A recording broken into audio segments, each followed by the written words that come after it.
এই রেসিপিটা ফলো করে আপনারাও চাইলে কিন্তু গ্যাসের চুলায় খুব ইজিলি এই পিৎজাটা বানিয়ে ফেলতে পারবেন। এই জন্য আমি প্রথমে পিৎজার ক্রাস্টের জন্য পিৎজার ডো বানিয়ে নিব। আমি কুসুম গরম দুধ নিয়ে নিয়েছি একটা কাপে, তার মধ্যে নিয়েছি 1 চা চামচ পরিমাণ চিনি আর 1 মুঠা সমান ইস্ট। এটা ভালোভাবে গুলে আমি 5 মিনিট ঢেকে রাখবো। যদি 5 মিনিট পর দেখেন খুব ছোট ছোট কিছু বাবল উঠেছে আপনার ওই মিশ্রণটায়, তাহলেই বুঝবেন যে আপনার ইস্টটা অ্যাক্টিভ। তারপর নিয়ে নিয়েছি 2 কাপ আটা। ময়দা দিয়ে কিন্তু পিৎজা হবে না, আপনাকে আটাই নিতে হবে। সেখানে 1 চিমটি লবণ আর অল্প পরিমাণ তেল দিয়ে ইস্ট আর দুধের মিক্সচারটা ওই আটার মধ্যে ভালোভাবে মিক্সড করে 2 মিনিট মধ্যে রেখে দেব তেল দিয়ে। এরপর আমি বাকি কাজগুলো করে নিচ্ছি। বাটার দিয়ে ম্যারিনেট করা চিকেন আমি হালকা ভেজে নিয়েছি। এরপর আমি প্যানটা তৈরি করব। একটা প্যান নিয়েছি, ফ্রাই প্যান ননস্টিকের। এর মধ্যে দিয়ে দিচ্ছি 4-5 চামচ লবণ। তারপর এই লবণটাকে আমি ভালো মতো সেট করে চুলার উপরে যে স্ট্যান্ড থাকে সেটা বসিয়ে দিচ্ছি। এটা আমি লো আঁচে রেখে এখন 10 মিনিটের জন্য ঢাকনা বন্ধ করে রাখবো। এবার আমরা পিৎজাটা রেডি করব। ডোটা কিন্তু খুব ভালোভাবে ফুলে গিয়েছে, এগসগুলো খুব ভালোভাবে অ্যাক্টিভ হয়ে গিয়েছে। তো এটাকে আমি এখন 2-3 মিনিট খুব ভালোভাবে আবার মথে নেব।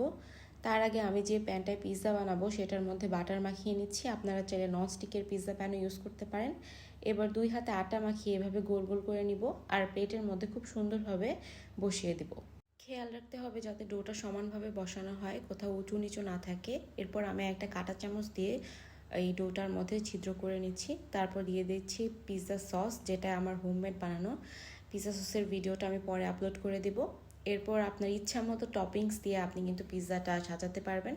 আমি দিয়ে দিচ্ছি সেই চিকেনটা। তারপর আমি এই গুড লাইফের এই মজারেলা চিজটা ইউজ করছি, এই চিজটা ভালো। তারপর আমি চিজগুলো গ্রেট করে দিচ্ছি আর কিছু চিজ আমি কেটে দিয়েছি।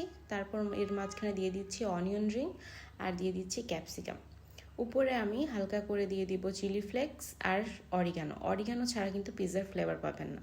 তারপর আমি সেই প্যানটাতে পিৎজাটা বসিয়ে দিচ্ছি আর ঢাকনাটা আবার লাগিয়ে দিব। এরপর মিডিয়াম থেকে লো এর মাঝামাঝি আঁচে রেখে 25 মিনিট অপেক্ষা করব। 25 মিনিট পর দেখছি আমার পিৎজাটা রেডি হয়ে গেছে।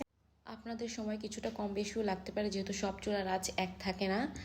পিৎজাটা খেতে কিন্তু একদমই মনে হয়নি যেটা চুলার মধ্যে বেক করা, ওভেনে না।